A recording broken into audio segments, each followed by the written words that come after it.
guys, welcome to Life Theory. In today's episode, we're going to answer the question, are emotions bad? We're going to see what the Bible has to say about emotions, and we're going to talk about what to do with emotions once we have them. And later in the episode, we're going to see how logic and truth affect emotions and are affected by emotions. I don't know how I feel about this episode.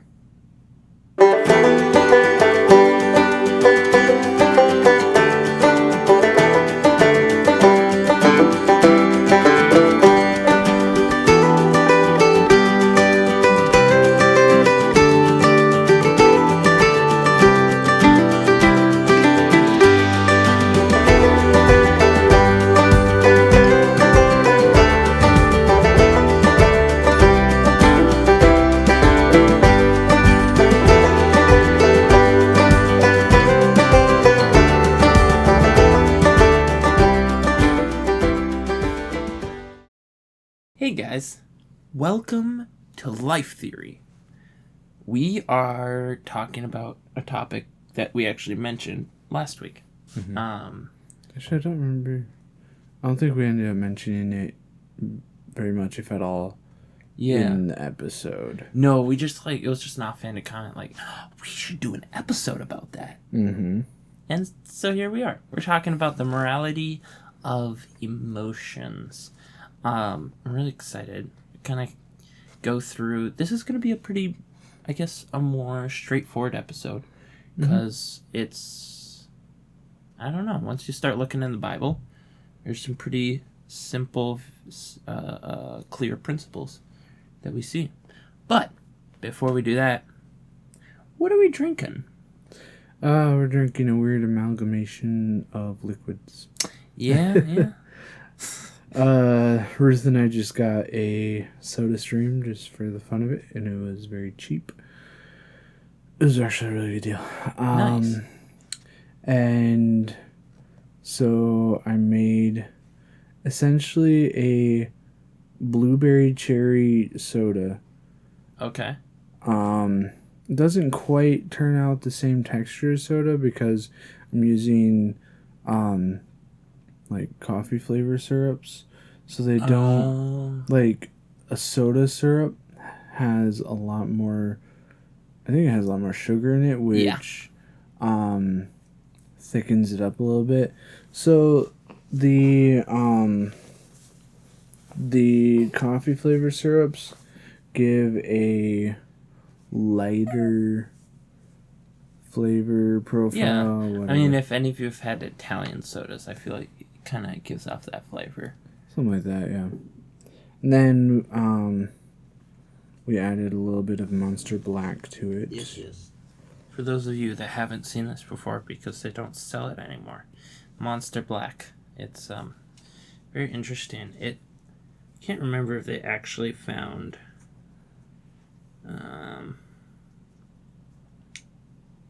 Oh, this is cherry. There you go. Blueberry and cherry with cherry monster. Yep. That's what it is. So, yeah, we kind of got... essentially blueberry cherry soda. Yeah. And it's pretty good. It's weird, Mm-hmm. I think, because of the mix of, the highly produced flavor versus the coffee flavor. Mm-hmm. But it's pretty good. Yeah. Actually, wait. I haven't tried it yet. Oh, you haven't tried? Oh, yeah, you should.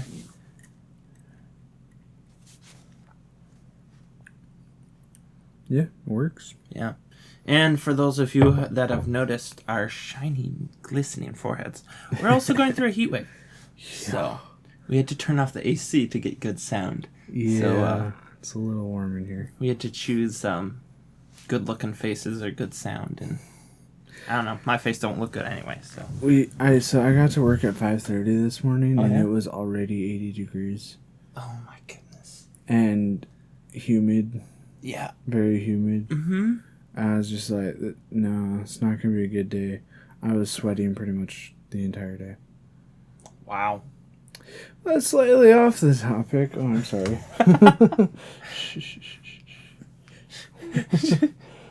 Is that startling? Hi. Um, Anyway. now that we've scared a child, emotions. Yes. Are they good or are they bad? Are there good and bad emotions? Like, there's a lot of things that are said about emotions. There's, like, people on one side that are like, all emotions are great and we should celebrate them.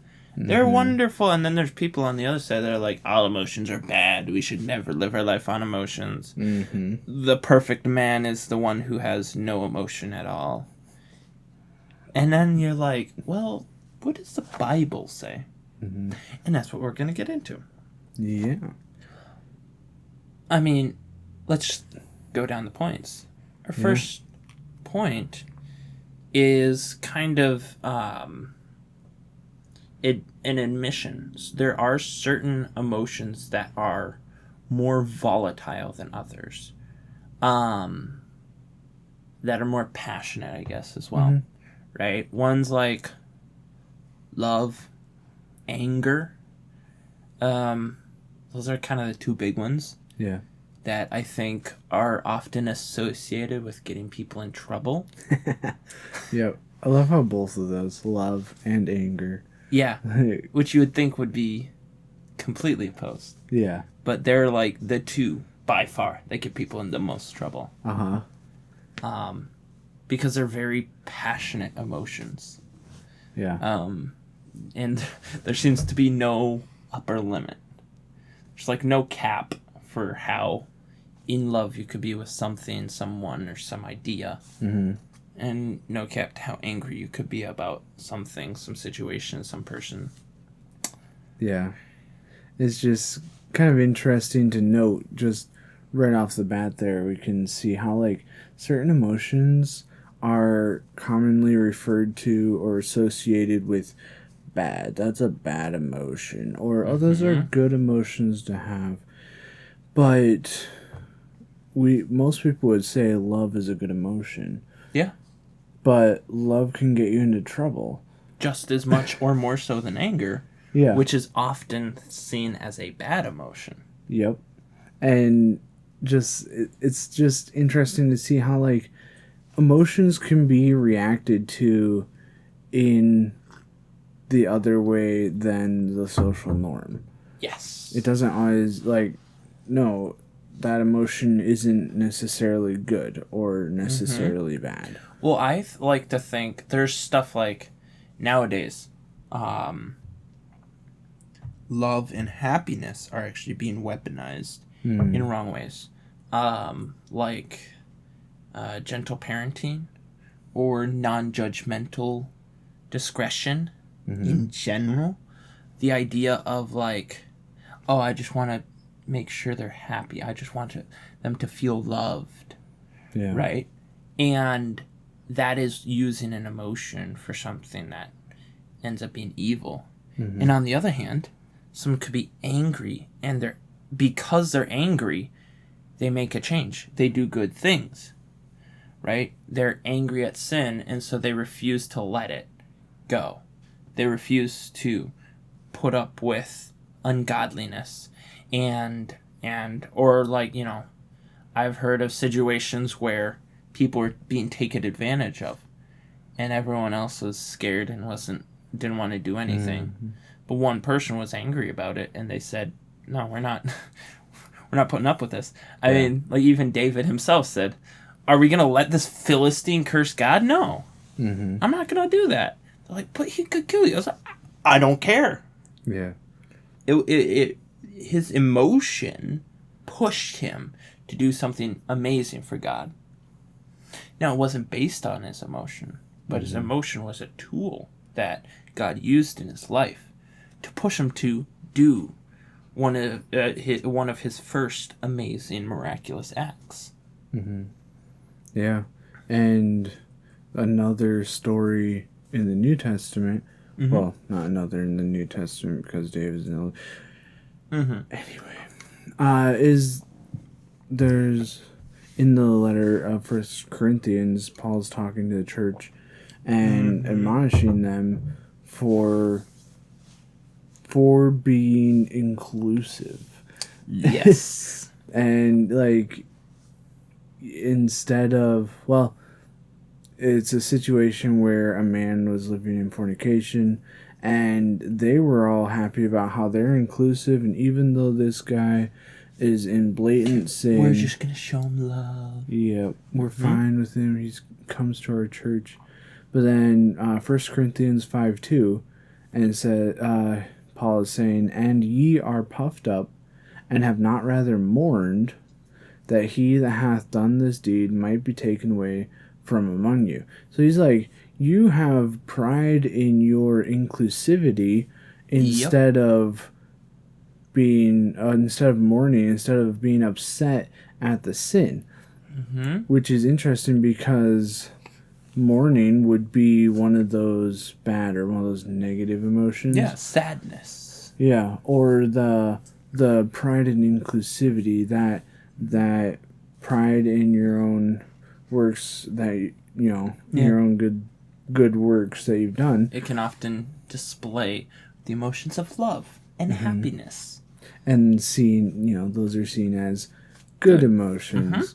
And just that one verse shows, like, well, sometimes they're used in opposite ways. Sometimes that, that negative emotion of mourning, Paul's like, that's what he should have been having instead of the good emotions. Yeah. So clearly, are emotions good or bad?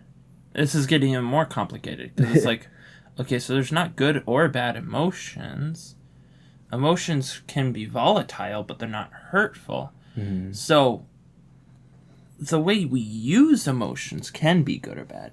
Yes. That's shown very clearly here. Yeah. They were puffed up and they were happy to have this person here when they should have embraced a different thing. But it wasn't because the reason that he was reprimanding them is not because they didn't mourn.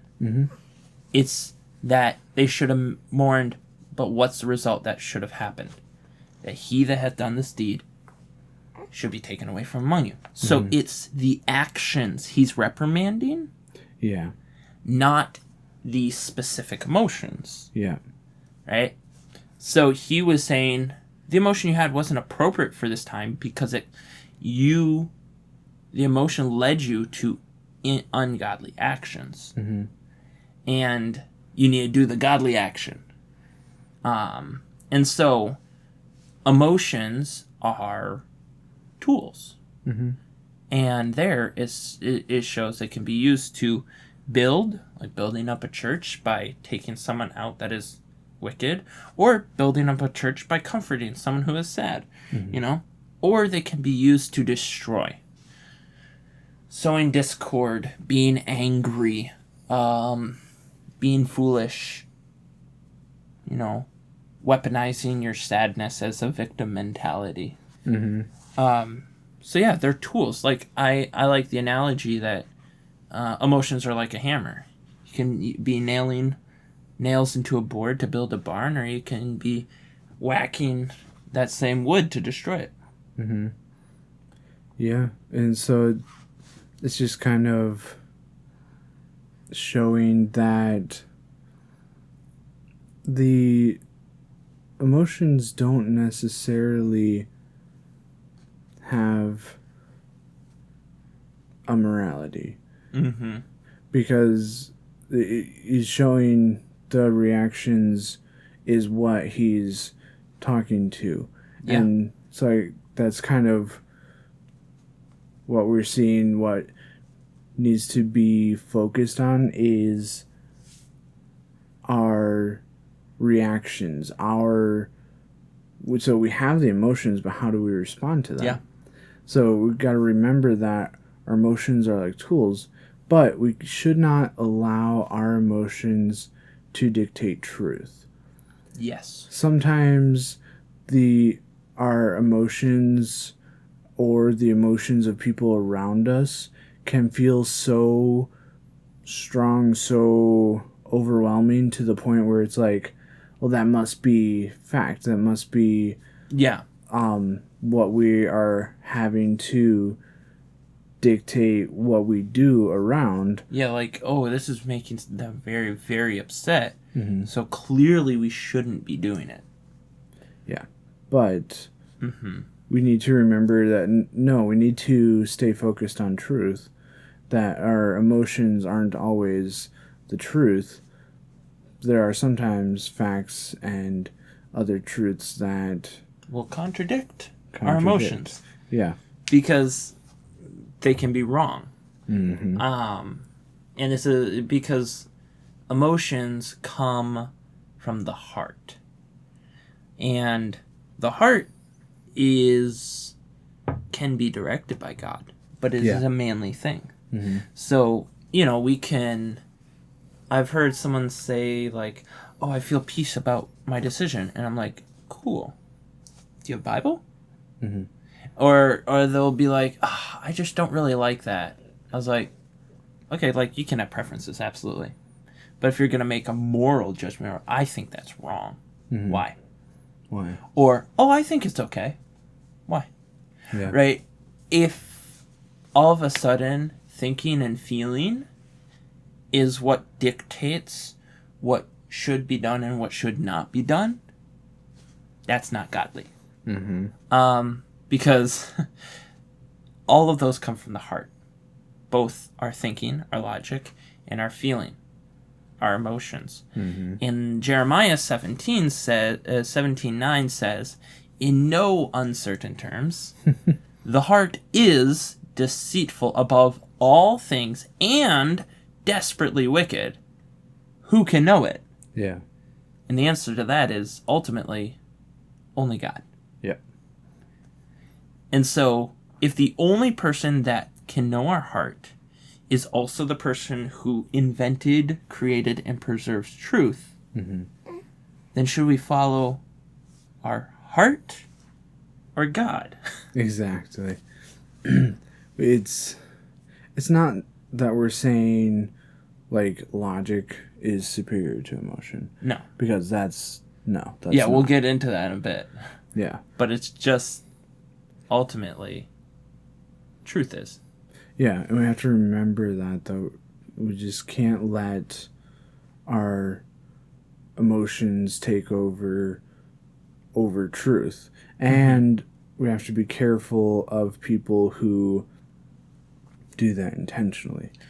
Yes, that is called manipulation. Yeah, there are people who will intentionally bring out the emotion so that we can, or try to make us appeal to the emotion. Or also have to be careful to not be that person. Yes. Because not to weaponize your emotion. Yeah. To try to attack logic. Or to try to attack truth is what I meant to say. Yeah. For a lot of people, you can feel the emotion right now. And so logic takes mental ability. It takes work, essentially. But that emotion, you can feel it right now.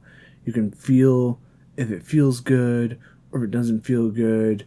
And so if somebody's trying to appeal to our emotions, oftentimes it's way too easy to just react on emotions rather than taking a little bit of time to think about it and be like, okay, does this line up with truth? Yeah. And so we have to be careful, one, not to fall for that, but then also to not be that person who is going to leverage emotions over truth. And you can do it unintentionally. Like, a lot of people will try to excuse lies or misconduct or stuff with stuff like, oh, sorry, I feel tired. Oh, sorry, I'm having a bad day. Right? And that is using your emotion, how you're feeling, and your mental state as an excuse for ungodliness and, disobeying the truth. Or being like, oh, I'm sorry I lied. I felt like this would have happened if I told the truth. And it's like, facts are still the facts. No matter how you feel, you still have to tell the truth. Yes. So, 100% that. Also, I wanted to touch on something that you touch on a couple of times, which is logic. Mm-hmm. Right? Okay, so if emotions isn't the answer, certainly logic is the answer. No. Because you can do the exact same thing with logic. Mm-hmm. So in the same way you can use emotions, and, some people might use crying or yelling or making a joke out of it or being passive aggressive to try to manipulate people. The same thing can be done with logic. Mm-hmm. Those are formerly known as logical fallacies. Yeah. People will use it in debates, will use it in videos when they're trying to convince people, and that's just as wicked. Mm-hmm. So often, especially I've noticed in certain like fundamental Baptists, as almost a reaction to a very emotional world that we're in right now. I guess less so in the past maybe 3 years. Mm-hmm. But as a reaction to that, we've been championing logic. Mm-hmm. We got to reason. That's, if we think about it, like that's how we find the truth, is logic. And the Bible doesn't say that. No. It doesn't say you'll figure out or reason the truth. It's like you shall know the truth. Mm-hmm. It's just a yes. And so I just want to put that out there that logic is not the answer either. Mm-hmm. Yeah, logic is not superior to emotion. They are both tools. Yes. That can be used correctly to discover truth or incorrectly to attack and destroy truth. Mm-hmm. God gave us logic and emotion. Yep. And if he gave us both, I think he expects us to use them both. It kind of makes sense. I mean, God did. Like, he'd have compassion on someone, but then he would tell things and give a full logical path. Mm-hmm. Like when he was debating the Pharisees, he would absolutely appeal to logic, where he would just be like, you're hypocrites, you're inconsistent. Mm-hmm. And then he'd appeal to emotion, be like, you're destroying people's houses. Mm-hmm. Like, that's a very emotional statement, but it's true. Yeah. Yeah. And so, like, that's kind of the crux of everything. Yeah. Without logic, emotion can go too far. But without emotion, logic can also go too far. We can get so unfeeling. So desensitized.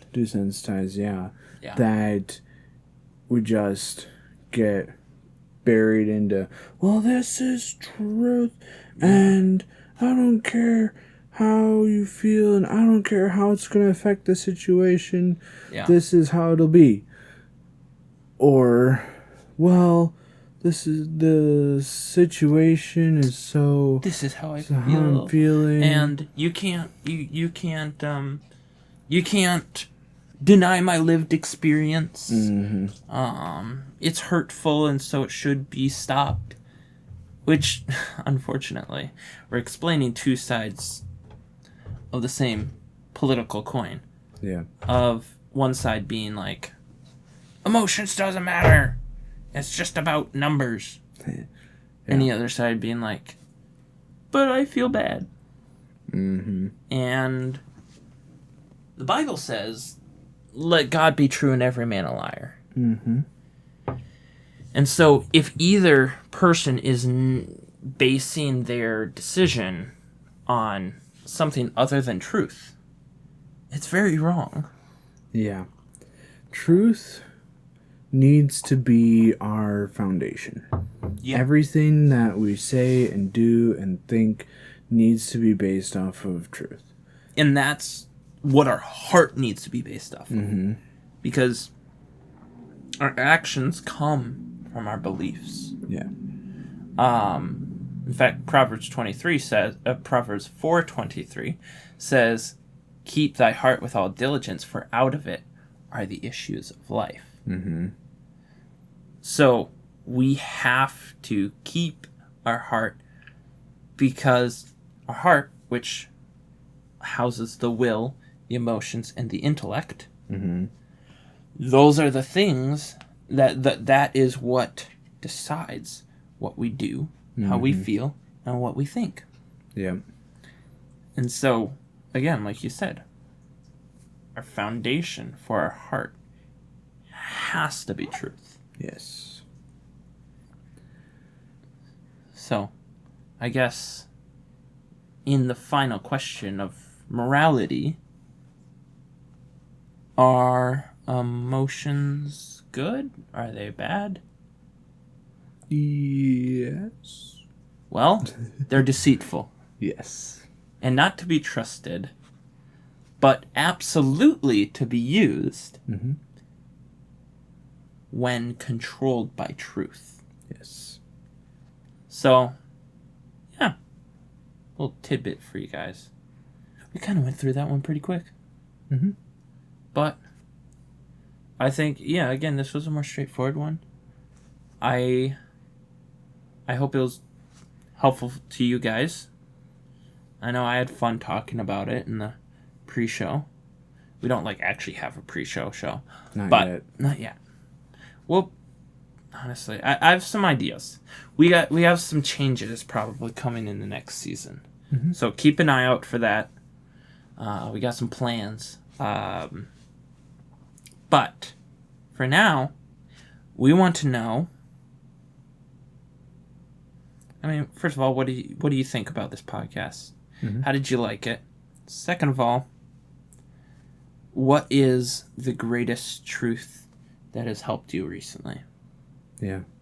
A truth from God's word where you're like, man, this either, man, I never thought about this, or I've known this my whole life, but it's been really helpful lately. Let us know. And again, if you have any other podcast ideas, let us know. Yeah, we always want new podcasts. We always love the ideas. But yeah, I think that's about it. It's been great having you guys with us. Stay cool. It's probably warm where you're at. It's ridiculously warm here. And we're at very near the northern point. Yeah. So yeah, stay cool. Stay hydrated. Yes. Stay faithful. Yes. Okay. See you later, guys. Bye. Bye.